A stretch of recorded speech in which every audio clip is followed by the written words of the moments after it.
নমস্কাৰ বন্ধু-বান্ধৱীসকল, পুনৰ এবাৰ সকলোকে ষ্টাডি চেণ্টাৰ চেনেললৈ স্বাগতম জনাইছোঁ।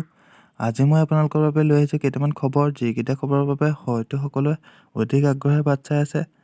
ইয়াৰ প্ৰথম খবৰটো হ'ল যে প্ৰথম প্ৰভিজনেল মেৰিট লিষ্ট কেতিয়া প্ৰকাশ পাব, আৰু ছেকেণ্ডটো হ'ল ভেৰিফিকেশ্যন কেনেকৈ আৰু কেতিয়া হ'ব, আৰু 3 নম্বৰ খবৰটো হ'ল যে ছিলেকশ্যন প্ৰচেছ এইবাৰ কেনেকৈ হ'ব, আৰু 4 নম্বৰ খবৰটো হ'ল যে এপইণ্টমেণ্ট কেতিয়া দিব, যিটো বৰ্তমান সকলোৱে গম পাইছে।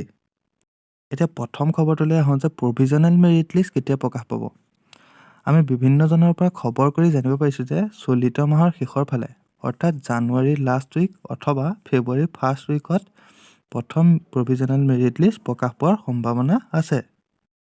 যদি কিবা সমস্যাৰ সন্মুখীন হয় তেন্তে 2 এদিন আগপিছ হ'ব পাৰে, কিন্তু জানুৱাৰীৰ শেষত বা ফেব্ৰুৱাৰীৰ প্ৰথমতেই প্ৰভিজনেল মেৰিট লিষ্ট ওলোৱাৰ সম্ভাৱনা অধিক বুলি জানিব পাৰিছোঁ। গতিকে এইটো এটা সকলোৰে বাবে এটা ভাল খবৰ।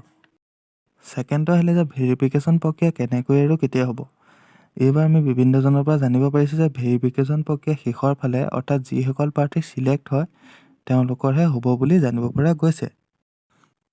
কিন্তু আমি ভেৰিফিকেশ্যনৰ কথা সময়ত ন'টিছৰ যোগেহে জানিব পাৰিম, আৰু ন'টিছৰ দ্বাৰাহে সকলোকে অৱগত কৰা যাব যে ভেৰিফিকেশ্যন কেনেকৈ আৰু কেতিয়া হয়। যে ভেৰিফিকেশ্যন প্ৰক্ৰিয়াটো ছিলেকশ্যনৰ আগতো হ'ব পাৰে আৰু ছিলেকশ্যনৰ পাছতো হ'ব পাৰে। ইয়াৰ সম্পূৰ্ণ তথ্য আমি ন'টিছৰ দ্বাৰা সময়ত অৱগত হ'ম।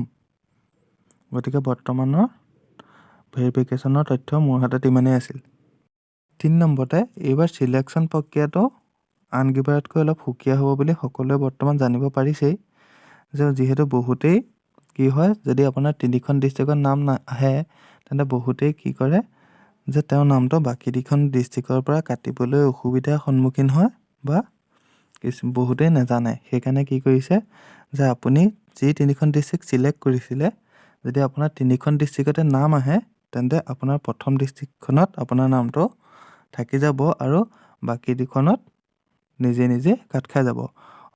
অৰ্থাৎ এইবাৰ ছিলেকশ্যন প্ৰক্ৰিয়াটো অটো চিলেক্ট হ'ব বুলি জানিব পৰা গৈছে।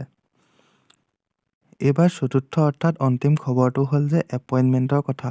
বৰ্তমান এপইণ্টমেণ্টৰ কথাটো সকলোৱে গম পাইছে যে আমাৰ শিক্ষামন্ত্ৰী ডক্টৰ ৰণোজ পেগু ছাৰে 31 মাৰ্চৰ আগত সকলোকে এপইণ্টমেণ্ট দিব বুলি নিজে সংবাদ মাধ্যমৰ আগত প্ৰকাশ কৰিছে। গতিকে এপইণ্টমেণ্ট 31 মাৰ্চৰ আশে-পাশে হোৱাৰ সম্ভাৱনা অধিক। যদি আপোনালোকে ভিডিঅ'টো চাই ভাল পালে আৰু এনেধৰণৰ ভিডিঅ' পাই থাকিবলৈ চেনেলটো ছাবস্ক্ৰাইব কৰিবলৈ নাপাহৰিব। ধন্যবাদ।